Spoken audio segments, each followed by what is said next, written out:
Hello, నేను miss రావు.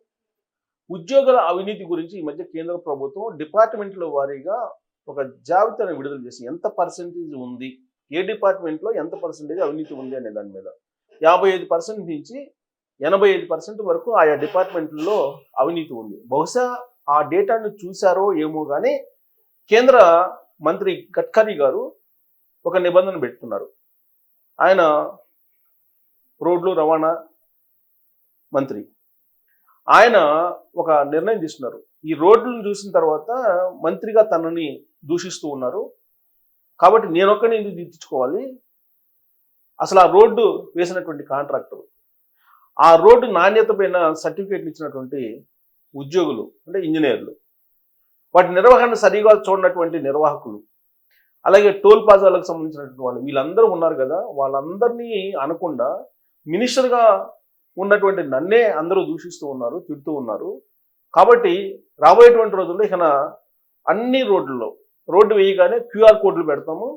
ఆ QR కోడ్లు పెడితే క్యూఆర్ కోడ్లు స్కాన్ చేసిన తర్వాత ఈ రోడ్డు వేసింది ఎవరు, ఆయన యొక్క ఆర్థిక పరిస్థితి ఏంటి, కాంట్రాక్టు ఎప్పుడు తీసుకున్నారు, ఎప్పుడు నిర్మించారు, అలాగే ఆ నిర్వహణ ఎప్పుడు, ఎంత ఖర్చు, దీనికి ఎవరెవరు నాణ్యతా ప్రమాణాలతో కూడిన సర్టిఫికేట్లు ఇచ్చారు, ఉద్యోగులు, ఆ ఉద్యోగులు హోదా, ఉద్యోగుల జీతము, ఎవ్రీథింగ్ ఉండేలాగా క్యూఆర్ కోడ్ను ఒకటి పెడతాను అన్ని రోడ్ల మీద అని చెప్పి ఒక అనౌన్స్మెంట్ చేశారు. ఉద్యోగుల అవినీతిని తగ్గించడానికి, ఆయా విభాగాల్లో ఉన్నటువంటి అవినీతిని తగ్గించడానికి ఇది ఖచ్చితంగా ఒక మంచి మార్గమే. గతంలో తెలుగు రాష్ట్రాల్లో అవినీతి వ్యతిరేక ఉద్యమం వచ్చింది లోక్సత్తా పెట్టినటువంటి తొలి రోజుల్లో. ఆ సమయంలో అనేక సూచనలు, సలహాలు అనేక మంది ఇచ్చారు. ఉద్యోగుల్లో అవినీతిని తగ్గించడానికి అనేక మార్గాలను సూచించారు ఆ రోజున. వాటిల్లో ఒకటేంటంటే అన్ని ప్రభుత్వ కార్యాలయాల్లో ఆ ఉద్యోగుల యొక్క జాబితా, ఆ ఉద్యోగులకి వచ్చేటువంటి శాలరీ, వాళ్ళకి సంబంధించిన ఆస్తులు, ఇవన్నీ వివరాలు ఒక బోర్డు మీద డిస్ప్లే అయ్యేలాగా చేయాలి అనేటువంటి సూచన అప్పట్లో చేశారు. ఎందుకంటే సపోజ్ ఒక ఎంఆర్ఓ ఆఫీసు లేదా ఒక ఆర్డీఓ ఆఫీసు వెళ్తే అక్కడ ఎంతమంది ఉద్యోగులు ఉన్నారు, వాళ్ళ క్యాడర్ ఏంటి, వాళ్ళ జీతం ఎంత, వాళ్ళ ఆస్తులు ఎంత, ఈ పట్టిక కనుక కనిపిస్తే అప్పుడు అవేర్నెస్ వచ్చే అవకాశం ఉంది. అట్ ద సేమ్ టైం ఒకవేళ అవినీతికి పాల్పడితే వీళ్ళు అక్కడ ఉండేటువంటి ఆ ఏరియాకి సంబంధించినటువంటి ఏసీబీ అధికారులు ఎవరున్నారు, వాళ్ళకి సంబంధించినటువంటి ఫోన్ నెంబర్లు అవి కూడా డిస్ప్లే చేయాలి అనేటువంటి ఒక సూచన, సలహాలు అప్పట్లో వచ్చాయి. అయితే ఇప్పుడు గడ్కరీ గారు దేశవ్యాప్తంగా ఒక నిర్ణయం తీసుకున్నారు. క్యూఆర్ కోడ్ పద్ధతి పెట్టారు. అంటే వాళ్ళ పేర్లు డిస్ప్లే కాకుండా క్యూఆర్ కోడ్ కనుక పెడితే ఆ క్యూఆర్ కోడ్ని మనం స్కాన్ చేస్తే ఆ క్యూఆర్ కోడ్లో మొత్తం వివరాలు ఉంటాయి. ఇప్పుడు మనం ఏదైనా ఒక ఆర్టికల్ చదవాలంటే కనుక ఈ మధ్యకాలంలో మీరు చూస్తూ ఉన్నారు, ఆ క్యూఆర్ కోడ్ని స్కాన్ చేస్తే కనుక ఆర్టికల్ మొత్తం వచ్చింది, ఆర్టికల్ చదవచ్చు మనం.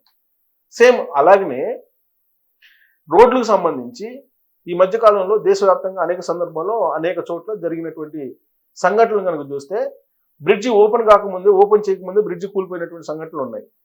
రోడ్డు ఓపెన్ కాకముందే రోడ్డు కొట్టుకుపోయినటువంటి సందర్భాలు ఉన్నాయి. అంటే ఎంత నాణ్యతా ప్రమాణాలు లేకుండా నిర్మిస్తున్నారో మనకు అర్థమవుతుంది కాంట్రాక్టర్లు.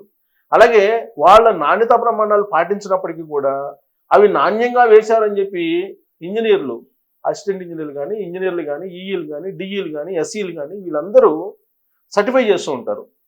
వాళ్ళకి బాధ్యత లేదా? అసలు బాధ్యత ఉందే వాళ్ళకి కదా. ఉదాహరణకు కాళేశ్వరం ప్రాజెక్టు కట్టారు.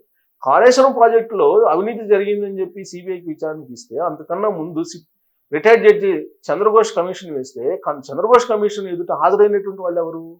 ఇంజనీర్లు. కేసీఆర్ గారు హాజరవలేదు, లేదా ఇరిగేషన్ శాఖ మంత్రికి అప్పట్లో పనిచేసినట్టు హరీష్ గారు హాజరవలేదు. హాజరైంది ఎవరు? ఎస్సీ దగ్గర నుంచి ఏఈ దాకా హాజరయ్యారు, అలాగే ఐఏఎస్లు హాజరయ్యారు. కాబట్టి ముందు వాళ్ళను బాధ్యం చేయాలి. ఎవరైతే నాణ్యతతో కూడినటువంటి రోడ్లు నిర్మించారని చెప్పి సర్టిఫికేట్ ఇస్తారో వాళ్ళని బాధ్యం చేయాలని చెప్పి ఇప్పుడు గడ్కరీ గారు ఒక నిర్ణయం తీసుకున్నారు. అందుకే వాళ్ళ వివరాలు పెట్టడంతో పాటు వాళ్ళ ఫోన్ నెంబర్లు కూడా పెడతామని చెప్పి అన్నారు. అది కనుక చేస్తే రోడ్లు బాగాలేనప్పుడు పౌరులు ఏం చేస్తారు? ఇమీడియట్గా వాళ్ళ వివరాలు కనుక్కొని వాళ్ళకి ఫోన్లు చేయటమో, లేదంటే వాళ్ళకి సంబంధించిన వివరాలు కనుక్కొని ఇమీడియట్గా న్యాయ పోరాటం చేయటమో, లేదంటే వాళ్ళ మీద కంప్లైంట్ చేయటమో ఏదో ఒకటి జరుగుతుంది. ఆ విధమైనటువంటి ఉద్యమం రాకపోతే, ఆ విధమైనటువంటి తిరుగుబాటు రాకపోతే ఈ అవినీతి అధికారులని బనాయించేటువంటి పరిస్థితుల్లో రాష్ట్రాలు లేవు, దేశం లేదు. వాళ్ళ కారణంగా భారతదేశం ఎంత నష్టపోతుందనంటే దాన్ని అంచనా కూడా వేయలేం. వాళ్ళకు వచ్చేటువంటి జీతం కన్నా కూడా గీతాలు ఎక్కువ ఉన్నాయి. వాస్తవంగా వాళ్ళ జీతాలతోటి ఇప్పుడు బతకాలని అంటే కనుక దానికి దాన్ని సరిపోతుంది వాస్తవంగా చెప్పాలంటే.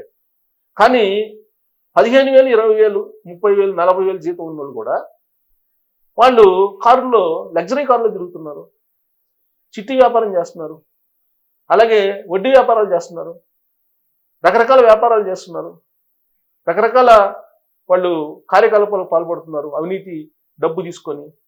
మరి ఈ డబ్బు అంతా ఎక్కడి నుంచి వస్తుంది? కొన్ని లక్షల కోట్ల రూపాయలు అవినీతి మార్గంలో వెళ్తుంది. అటు పాలకుల చేస్తున్నటువంటి అవినీతి కానీ, ఉద్యోగులు చేస్తున్నటువంటి అవినీతి కానీ కొంతమంది.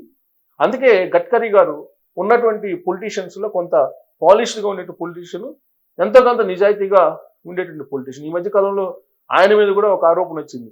ఆయన కుమారుడు E20 ఇథనాలు అందించడానికి ఆయన ఇథనాలు తయారు చేస్తున్నారు వాళ్ళ కొడుకు, అందుకే E20 ఇథనాల్ పెట్రోల్ అమ్ముతున్నారు భారతదేశంలో అనేది. సరే, అలాంటి ఆరోపణలు ఆయనకు నిజం లేదని చెప్పి ఆయన ఖండించారు.